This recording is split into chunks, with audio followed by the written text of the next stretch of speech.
آج کیوں ایک ہندو بھی امام حسین کا نعرہ لگا رہا ہے؟ آج کیوں گاندھی جیسا ہندو بھی قصیدہ حسین پڑھ رہا ہے؟ آج کیوں کرسچن امام حسین کو یاد کر رہے ہیں؟ کیونکہ حسین نے انسانیت کو جیتا تھا۔ پھر کہنے لگا یا علی آپ اجازت نہیں دے رہے، کم از کم جو اس نے کیا ہے وہ تو آپ اس کے ساتھ کریں۔ امام نے فرمایا اگر جو اس نے کیا ہے میں کروں، پھر یہ بتاؤ ابو طالب کے بیٹے میں اور ابو سفیان کے بیٹے میں فرق کیا رہ جائے گا؟ یہ سوچ کہ اس نے ظلم کیا ہے تو میں نے بھی ظلم کرنا ہے، یہ فکر اہل بیت کی فکر نہیں۔ اہل بیت کی فکر مظلوم پروری کی فکر ہے۔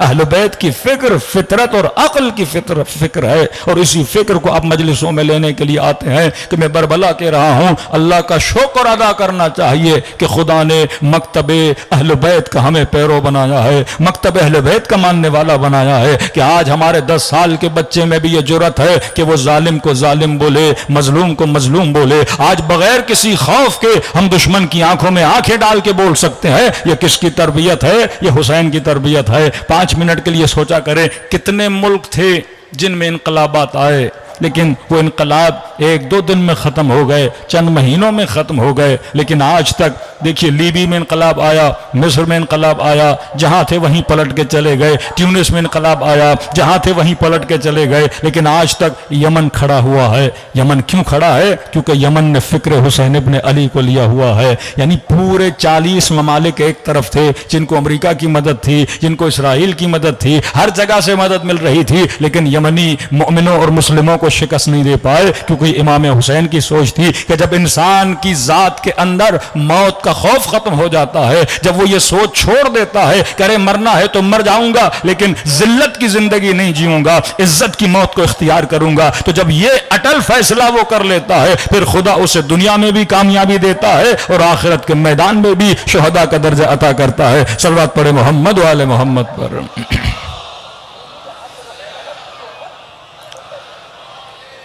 الحمدللہ آج لبنان کے شیعہ ظلم کے سامنے کھڑے ہیں، یمن کے شیعہ ظلم کے سامنے کھڑے ہیں۔ امریکہ کا وزیر خارجہ جان کیری جب مخالفت تھی، جنگ چھڑی تھی دونوں اسلامی ممالک میں، سعودی عرب اور یمن میں، تو اس نے وزیر خارجہ کو یہ بولا تھا سعودی عرب کے کہ بھائی $1 ملین کی ٹینکیں، $2 ملین کی ٹینکس آپ کو دیے گئے ہیں، اور ایک طرف میں یمنیوں کا حال دیکھ رہا ہوں کہ ان کے ہاتھوں میں رشیا کے 80s کے زمانے کی کلیشنکوف اور پاؤں میں پھٹے ہوئے جوتے، کہ یہ کیسے آپ کی ٹینکوں کو پکڑ لیتے ہیں؟ شرم نہیں آتی کہ آپ کے فوجی ٹینکوں کو چھوڑ کے چلے جاتے ہیں؟ تو اس وقت مجھے بات یاد آئی یمن کے لیڈر کی کہ اس نے مخاطب کیا اور یہ کہا کہ دیکھو سب کچھ تمہارے پاس ہے، اسلحہ تمہارے پاس، ٹیکنالوجی تمہارے پاس، پیسہ تمہارے پاس، مال تمہارے پاس، دنیا کی استعماری طاقتیں تمہارے پاس، سب کچھ تمہارے پاس ہے، لیکن اس کے بعد بھی تم لوگ شکست کھا رہے ہو اور ہم یمنی جیت رہے ہیں۔ اس سے یہ ثابت ہوتا ہے کہ دنیا تو تیرے ساتھ ہے پر خدا تیرے ساتھ نہیں ہے۔ ہم جیت رہے ہیں، اس بات کا یقین ہے کہ خدا ہمارے ساتھ ہے۔ کونو للظالم خصما وللمظلوم عونا۔ واقعاً جو قومیں بہادری سے ڈٹ کے مقابلہ کرتی ہیں، آج جس طرح فلسطین کے مسلمان کر رہے ہیں، یہ فکر فلسطینیوں نے کہاں سے لی؟ آج جب فلسطین کا لیڈر تقریر کرتا ہے، وہ شکریہ کس کا ادا کرتا ہے؟ علی والوں کا شکریہ ادا کرتا ہے، حیدر کرار والوں کا شکریہ ادا کرتا ہے کہ آپ لوگ تھے جنہوں نے اسلحہ بھی دیا، اخلاقی مدد بھی کی، تسلیحاتی مدد بھی کی، کیونکہ واقعاً یعنی کئی ایسے لوگ تھے جو ایران کے اندر یہ مخالفت کرتے تھے کہ ہمارے ملک میں غربت ہے، آپ جا کے فلسطینیوں کی مدد کرتے ہیں، ہمارے ملک میں مسائل ہیں، آپ جا کے ان کی، یعنی انٹرنل پریشر بھی اتنا تھا، لیکن پھر بھی جو فکر امام حسین کی تھی اس فکر کو نہیں چھوڑا۔ وہ چاہے لبنان کا شیعہ ہو، وہ چاہے یمن کا شیعہ ہو، انہوں نے جتنی کشتیاں اسرائیل کی پانی سے گزرتی تھیں، یمنیوں نے ہر کشتی پہ اٹیک کیا۔ آپ سوچیں جن کے پاؤں میں جوتیاں تھیں، آج کتنا مقام ہے کہ دنیا کی بڑی بڑی طاقتیں ان کے رستے سے جب گزرتی ہیں تو ان کے وجود میں خوف و لرزہ آ جاتا ہے۔ یہ تقوی الہی کا نتیجہ ہے، یہ اطاعت الہی کا نتیجہ ہے کہ خدا کہتا ہے صابرین کے ساتھ رہو، کبھی بھی ہمت کو ہارا نہ کرو، اللہ کا بھروسہ توڑا نہ کرو اور اللہ پہ اٹل بھروسہ رکھا کرو، پھر دیکھنا خدا تجھے کیسی نجات دیتا ہے۔ صلوات پڑھے محمد و آل محمد پر۔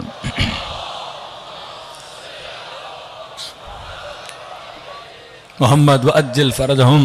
لیکن میرے عزیز، جب تک ادب اصحاب امام حسین، صفات اصحاب امام حسین ہمارے وجود میں نہیں آتی، یہ صرف باتوں کی حد تک ہم کریں گے، 4 نعرے ماریں گے اور آپ اپنے گھروں کی طرف روانہ ہو جائیں گے. مجھے وہ نور محسوس ہونا چاہیے، وہ شجاعت، وہ دلیری میرے وجود کے اندر نظر آنی چاہیے کہ ہم نے پہلی صفت بتائی، صفت بصیرت. اصحاب امام حسین بصیر تھے، حق و باطل کی پہچان رکھنے کی صلاحیت ان کے اندر تھی.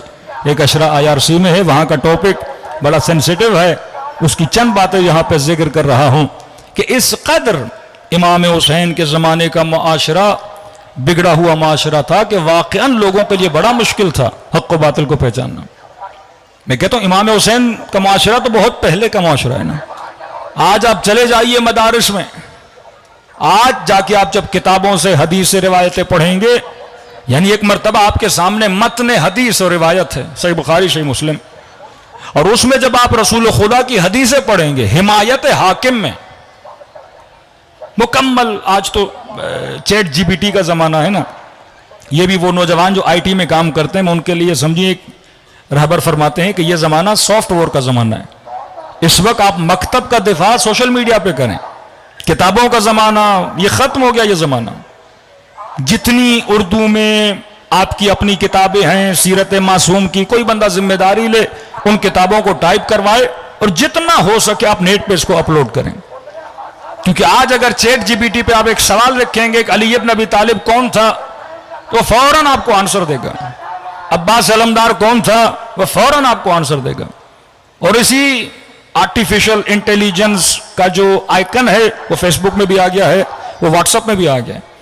ابھی ہر جوان موبائل نکالے، واٹس ایپ پہ لکھے ہو از حسین، تو چیٹ GPT آپ کو بتائے گا کہ حسین کون ہے. لکھیں کہ فاطمہ کون ہے، وہ خود بتائے گا کہ جناب سیدہ کون ہے. آپ صرف واٹس ایپ کا آئیکن پہ لکھیں کہ ابھی عبداللہ الحسین کون ہے، واقع کربلا کیسے ہوا، قاتل حسین کون تھا، جنگ خندق میں کس کا کردار کیا تھا، یہ آپ کو سارا بتائے گا. اور بڑے منظم طریقے سے دشمنان اہل بیت غلط ڈیٹا کو اپلوڈ کر رہے ہیں. شاید اس ڈیٹے میں قاتل کو قاتل نہ دکھایا جائے، مقتول کو مقتول نہ دکھایا جائے، خیر کو شر دکھایا جائے، شر کو خیر دکھایا جائے. اور ہم سوچ رہے ہیں کہ مولانا ابھی بھی ہم مجلسوں سے تبلیغ کریں گے اور مجلسوں سے مکتب کی حقانیت کو بیان کریں گے، 4 نعرے مروا کے ہم یہ سمجھیں گے کہ ہم نے بہت بڑا پہاڑ جو ہے وہ پار کر لیا ہے. اس وقت تولا اور تبرہ کو اپنے انٹرنیٹ کے ڈیٹا میں، یہ زمانہ وار آف انفارمیشن کا زمانہ ہے. جو جتنی انفارمیشن رکھے گا، جس کے پاس جتنا ڈیٹا ہوگا، وہ غالب ہو پائے گا. اس ملک کی انٹیلیجنس ایجنسی کامیاب ہوتی ہے جس کے پاس سب سے زیادہ ڈیٹا ہوتا ہے. یہ ڈیٹا کا زمانہ ہے. آپ کے ای میلز جمع کیے جاتے ہیں، آپ کے نمبرز جمع کیے جاتے ہیں. اگر میرے پاس 10 لاکھ ای میل IDs ہیں کسی بھی بندے کی، میں ایک میسج 1 منٹ میں بھیج سکتا ہوں. اگر میرے پاس 10,000 نمبرز ہیں واٹس ایپ کے کسی کے، میں 1 سیکنڈ میں اتنے میسج کو آگے بھیج سکتا ہوں. جو جتنا جلدی پیغام کو پہنچائے گا وہ کامیاب ہوگا. نیٹ ورک آف بنو امیہ اتنا مضبوط تھا، ودن 6 منتھ اگر وہ طے کرتے تھے عبد الملک مروان، ودن 6 منتھ وہ پورے بلاد اسلامی میں اپنے میسج کو پھیلا دیتا تھا. اب وہ اہل شام جنہوں نے کبھی علی نہیں دیکھا، وہ اہل شام جنہوں نے کبھی رسول نہیں دیکھا، خلیفہ ثانی جناب عمر کے زمانے میں شام فتح ہوا اور پہلا خلیفہ جو وہاں کا بنا وہ معاویہ ابن ابی سفیان کا بھائی تھا. اس کے بعد معاویہ تھا، اس کے بعد یزید آیا، اس کے بعد یزید کا بیٹا آیا، اس کے بعد ان کے کزن آ گئے وہاں پہ. تو اہل شام نے کبھی علی دیکھا نہیں، اور علی سنا تو کس کی زبان سے سنا؟ بنو امیہ کی زبان سے سنا. اور بنو امیہ جیسا علی دکھاتے تھے وہ آپ کو بھی پتا ہے کہ 70,000 ممبروں سے امیر المومنین پہ سب کیا جاتا تھا. کہ جب اہل شام کو پتا چلا کہ علی مسجد میں شہید ہوئے تو پہلا اعتراض یہ کرتے تھے، ارے کیسے ممکن علی مسجد میں شہید ہو، علی تو نماز بھی نہیں پڑھتے تھے. جنگ صفین میں گالیاں دی جا رہی ہیں امیر المومنین کو. اگلا بندہ پوچھ رہا ہے کیوں دے رہے ہو صحابی رسول کو گالی؟ کہ ان صاحبکم لم یصلی، آپ کا مولا نماز نہیں پڑھتا مجھے بتایا گیا ہے. آپ کے مولا نے عثمان کو قتل کیا مجھے یہ بتایا گیا ہے. ایک فکر فیڈ کروائی جا رہی ہے اس بندے مسلم پر جس نے کبھی علی دیکھا نہیں، جو کبھی مدینے گیا نہیں، عبد الملک کی بھی جب حکومت آتی ہے تو مدینے میں عبداللہ ابن زبیر کی حکومت ہے. مدینے والوں کی شامیوں سے نہیں بنتی تھی, کوفے والوں کی شامیوں سے. ایک سمجھو اسلام کے 3 قطب تھے, کوفہ, مدینہ, شام. شام میں اکثریت کن کی حکومت رہی؟ ہمیشہ تقریباً بنو امیہ کی رہی, بعد میں بنو عباس آئے. اب 20 سال کا عرصہ, صلح امام حسن 20 سال تک امیر شام کی حکومت. ایک بچہ پیدا ہوا, 20 سال میں جوان ہوا. جب تک جوان ہوا اس نے سنا امیر المومنین کی مخالفت, دشمنی امیر المومنین. یہ جنگ صفین میں علی کے مقابلے میں آئے گا کہ نہیں؟ میدان کربلا میں یہ کہہ رہے ہیں کہ حسین ابن علی بغضاً لابیک, آپ کے بابا کے بغض میں آئے ہیں. کیونکہ ایک فکر بنائی گئی تھی. زمانہ بدلا نہیں, آج بھی فکر بنائی جا رہی ہے. اس فکر کے بنانے میں ہمارا جوان کہاں کھڑا ہے؟ اس فکر کے بنانے میں ہمارا بزنس مین کہاں کھڑا ہے؟ اس فکر کے بنانے میں ہمارے علماء کہاں کھڑے ہیں؟ آپ دیکھیے گا 5 سال کے بعد کوئی بھی جوان مولوی مفتی کے پاس نہیں جائے گا. پہلے ہم مذاقاً کہتے تھے نا آیت اللہ گوگل, یہ سچ مچ آیت اللہ بن جائیں گے, کیونکہ آپ کی احتجاج, آپ کی کتب اربعہ, صحیحین, ستہ, یہ ساری کتابیں اپلوڈ ہو جائیں گی.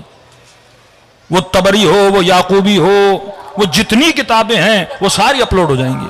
اب صرف اتنا ہے کہ آپ ایک کوشچن لکھو آرٹیفیشل انٹیلیجنس سے کہ مثلاً خالد بن ولید کون تھا, عمر ابن خطاب کون تھا, علی بن ابی طالب کون تھا, تو جیتے گا وہ جس نے اپنا ڈیٹا اپلوڈ کیا ہوا ہے. کیونکہ چیٹ جی بی ٹی انسان نہیں ہے, اس کے پاس جو ڈیٹا ہے وہ اسی ڈیٹا سے نکالے گا. ابھی ان پہ کیس ہوا کہ آپ نے وداؤٹ پرمیشن ہمارے ڈیٹا کو یوز کیا, لیکن ان کے پاس 80 سے لے کر 2022 تک جتنا انٹرنیٹ پہ ڈیٹا اور ویب سائٹس تھی سب ڈیٹا انہوں نے ڈاؤن لوڈ کر لیا. اب یہ لوگوں کو پیسے بھی چارج کرتے ہیں اگر کوئی ChatGPT use کرنا چاہتا ہے. زمانہ یہاں جا رہا ہے. اب اگر ہمارے کتاب خانے ٹیکسٹ فارمیٹ میں تبدیل نہیں ہوں گے اور اپلوڈ نہیں ہوں گے تو پاکستان کا مسلمان اگر اردو میں کوئی سوال کرے گا تو اردو کا سوال اردو ٹیکسٹ سے نکالا جائے گا, انگلش کوشچن انگلش ٹیکسٹ سے نکالا جائے گا. عربک میں کوئی لکھے گا تو جتنا عربک ٹیکسٹ مٹیریل وہاں پہ ہوگا یا آرٹیفیشل انٹیلیجنس وہاں سے نکالے گی. اب جیتے گا وہ جو جتنا مٹیریل اپلوڈ کرے گا. وہ اس کا زمانہ چلا گیا کہ آپ مجلسیں اپلوڈ کرے جا رہے ہو. یہ بھی چلو نوجوان 4 کلپ سن لیں گے, 4 مجلسیں سن لیں گے, آپ کا اپنا بندہ سنے گا. لیکن ایک جوان جو تھیسس لکھنا چاہتا ہے, جو ریسرچ کرنا چاہتا ہے, جو اسلامک ہسٹری پڑھنا چاہتا ہے, تو جب تک ہم وقت کے تقاضوں کو سمجھ کے ان چیزوں کو اپلوڈ نہیں کر سکتے تب تک اہل بیت علیہ الصلوۃ والسلام کا دفاع نہیں کر سکتے. صلوات پڑھے محمد و آل محمد پر.